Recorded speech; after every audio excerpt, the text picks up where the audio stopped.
Stitch അറിയാതെ ലിലോയെ attack ചെയ്യുന്നു. ഇനിയും തന്റെ ഭാഗത്ത് നിന്ന് ഇങ്ങനെ ഒരു ആക്രമണം ഉണ്ടാവാതിരിക്കുന്നതിനായി സ്റ്റിച്ച് അവിടെ നിന്ന് ഓടിപ്പോകുന്നു. സ്റ്റിച്ചിനെ പറ്റിയുള്ള ചിന്തയിൽ ലിലോയ്ക്ക് തന്റെ ഡാൻസിംഗ് കോമ്പറ്റീഷനിൽ കോൺസെൻട്രേറ്റ് ചെയ്യാൻ കഴിയുന്നില്ല. അവൾ സ്റ്റിച്ച് പോയ ഭാഗത്തേക്ക് നോക്കി നിൽക്കുന്നു. അവൾ ഡാൻസ് ചെയ്യുന്നത് നിർത്തുന്നു.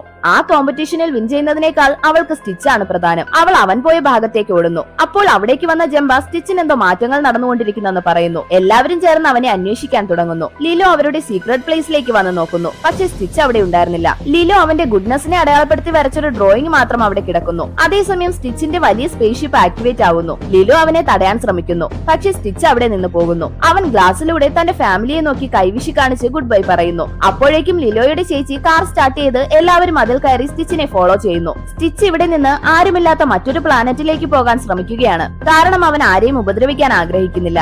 അതേസമയം ലിലോ ഏലിയൻ ഫോൺ യൂസ് ചെയ്ത് സ്റ്റിച്ചിനെ കോണ്ടാക്ട് ചെയ്യുന്നു. അവൾ സ്റ്റിച്ച് തന്റെ അടുത്ത് തിരിച്ചു വരുമെന്ന് പ്രതീക്ഷിക്കുന്നു. അപ്പോൾ പെട്ടെന്ന് സ്റ്റിച്ചിന് എന്തോ മാറ്റങ്ങൾ ഉണ്ടാവുന്നു. സ്പേസ്ഷിപ്പിന് കൺട്രോൾ നഷ്ടമായി ഒരു മലയിൽ വന്ന് ക്രാഷ് ആവുന്നു. ലിലോ തന്റെ ചെറിയ ഷിപ്പ് എടുത്ത് അവന്റെ അടുത്തേക്ക് വരുന്നു. അവിടെ വന്ന് നോക്കുമ്പോൾ സ്റ്റിച്ച് തറയിൽ വീണ് കിടക്കുന്നു. അവൾ ഉടനെ അവനെ എടുത്ത് ജംബ ഉണ്ടാക്കിയ ഒരു മെഷീനകത്ത് കിടക്കുന്നു. പക്ഷെ അപ്പോഴേക്കും സ്റ്റിച്ച് അവളോട് യാത്ര പറഞ്ഞ് മരിക്കുന്നു. ലിലോ അവനെ കെട്ടിപ്പിടിച്ച് കരയാൻ തുടങ്ങുന്നു. പെട്ടെന്ന് സ്റ്റിച്ച് കണ്ണു തുറക്കുന്നു. മാത്രമല്ല ആ മെഷീന്റെ സഹായമില്ലാതെ തന്നെ സ്റ്റിച്ച് നോർമൽ ആവുകയും ചെയ്യുന്നു.